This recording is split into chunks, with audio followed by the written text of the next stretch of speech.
ಮಾಡಿದ್ದಾರೆ ಸರ್. ಯಾಕಂದ್ರೆ ಕೃಷಿ ಮೇಲೆ ರೀ ಈಗ ದುಷ್ಪರಿಣಾಮ ಆಗತಕ್ಕಂಥ ಕೆಲವೊಂದು ರಾಸಾಯನಿಕ ಗುಣಗಳನ್ನು ಅವನ ತ್ಯಾಜ್ಯ ಮಾಡಬೇಕು. ಜೊತೆಗೆ ಸಾವಯವ ಒಂದು ಕೃಷಿಯ ಬಗ್ಗೆ ಹೆಚ್ಚೊಂದು ಆದ್ಯತೆ ಕೊಡಬೇಕು ಅನ್ನುವಂಥ ಮಾತು ರೀ ಎಲ್ಲರಿಂದ ಕೇಳಿದ್ರು. ಅಂದರೆ ಜೈವಿಕ ಗೊಬ್ಬರ ಉಪಯೋಗ ಮಾಡೋದ್ರಿಂದ ಸರ್ ಅದೊಂದು ಯಾಕಂದ್ರೆ ಈಗ ಎಷ್ಟೋ ರಾಸಾಯನಿಕ ಗೊಬ್ಬರದಿಂದಾಗಿ ಭಾಳಷ್ಟು ಆಗೈತೆ ರೀ. ವಿಷವನ್ನೇ ತಿಂದು ಬದುಕುವಂಥ ಸ್ಥಿತಿ ಬಂದಾಗ ರೀ ಸಾಧ್ಯ ಅಷ್ಟು ಸ್ವಲ್ಪ ರೀ ಒಬ್ಬರಿಂದ ಒಬ್ಬರು ಮಾಡಿ ಸಾವಯವ ಕೃಷಿಯ ಬಗ್ಗೆ ಒತ್ತು ಕೊಡಬೇಕು ಅನ್ನೋಂಥ ಮಾತು ಅಲ್ಲಿ ಕೇಳಿದೆ ಸರ್. ಜೈವಿಕ ಗೊಬ್ಬರ ವಿಶೇಷವಾಗಿ ಹಾಂ ಸರ್. ಎಸ್ ಪಿ ದಂಡಿನವರು ಇದು ಕುರಿತಾಗಿ ಏನೇನು ಮಾತಾಡಿದ್ರು ಏನಾದರೂ ಅವ್ರು ಮಾತಾಡಿದ್ರ ಸರ್? ಇದೊಂದು ಒಳ್ಳೆಯ ಪ್ರಶ್ನೆ ಸರ್. ಡಾಕ್ಟರ್ ಎಸ್ ಪಿ ದಂಡಿನವರು ಸರ್ ಅವರು ನಮ್ಮವರೇ ಸರ್.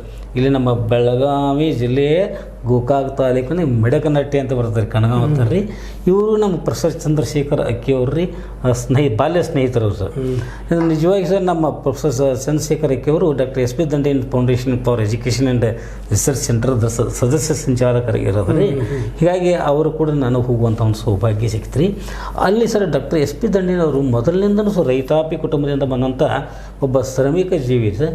ಅವ್ರು ಸರ್ ಬೀಯಿಂಗ್ ವಯಸ್ಸು ಏನು ವಿಷಿ ಆದರೂ ಕೂಡ ಸರ್ ತಾವೇ ಸ್ವತಃ ಏನು ಸರ್ ತೋಟಗಾರಿಕೆ ಎದುರೊಳಗೆ ಅಲ್ಲಿ ಹೋಗಿರಿ ಸಸ್ಯಗಳ ಬಗ್ಗೆ ರೀ ಭಾಳಷ್ಟೊಂದು ಆಸಕ್ತಿ. ಮತ್ತು ಆ ಥರ ಸರ್ ಒಂದು ಇದು ಬೇಕ್ರಿ ಸರ್.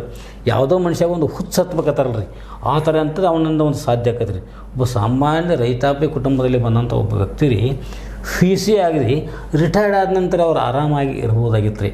ಆದರೆ ಆ ಒಂದು ತುಡುತ್ತಿರ್ತದೆ ಸರ್, ನಾವು ಏನನ್ನಾದರೂ ಮಾಡಬೇಕು ಈ ಸರ್ ನಮ್ಮ ರೈತರಿಗಾಗಲಿ ನಮ್ಮ ಸಮಾಜಕ್ಕಾಗಿ ಕೊಡಬೇಕು ಅನ್ನುವಂಥ ಉದ್ದೇಶ ಸರ್ ನಮ್ಮ ದಂಡಿನ ಸರ್. ಹೀಗಾಗಿ ಮಾಡಿ ಸರ್ ಮತ್ತು ಅವ್ರು ಅಲ್ಲಿ ಏನು ಮಾಡಿದ್ರು ಅಂದ್ರೆ ಅದೇ ಒಂದು ವಿಶ್ವವಿದ್ಯಾಲಯ ಸುಮಾರು 300 ಎಕರೆ ಇದೆ ಸರ್. ಅಲ್ಲಿ ತೋಟಗಾರಿಕೆ ಮಹಾವಿದ್ಯಾಲಯ ನೋಡಿದರೆ ಒಂಥರ ವಿಧಾನಸೌಧದ ಕಟ್ಟಡಗಳು ನೋಡಿದಂಗೆ ಆಗುತ್ತೆ ಸರ್. ರೈತ ಭವನ ಹಂಗೆಲ್ಲ ರೀ. ಅಲ್ಲಿ ಅವರು ಪಟ್ಟ ಶ್ರಮ ಏನಕ್ಕೈತೆ ಸರ್ ನಿಜವಾಗಿಯೂ ಸರ್ ಯಾವುದೋ ಒಂದು ಕೆಲಸ ಆಗಬೇಕಾದ್ರೆ ರೀ ಅದಕ್ಕೆ ಹಿಂದೆ ಭಾಳಷ್ಟು ಇದು ಬೇಕಾಕೈತೆ ರೀ. ಅದು ವಿಶೇಷವಾಗಿ ಉತ್ತರ ಕರ್ನಾಟಕದಲ್ಲಿ ಬಾಗಲಕೋಟೆ ಇದರಿಂದ ತೋಟಗಾರಿಕೆ ಮಹಾವಿದ್ಯಾಲಯ ಸ್ಥಾಪಿತ ಆಗ್ಬೇಕಾದ್ರೆ ಹಿಂದೆ ರೀ ಎಷ್ಟೋ ಜನ ಗಾಡ್ ಫಾದರ್ಸ್ ನಮ್ಮ ರಾಜಕೀಯ ವ್ಯಕ್ತಿಗಳು ಕೂಡ ರೀ ಕೈ ಜೋಡಿಸಿದ್ದಾರೆ ಅಂದ್ಕೊಳ್ಳಿ ರೀ. ಈಗ ಬಾಗಲಕೋಟದ ನವನಗರದಾಗ ಸುಂದರವಾದಂಥ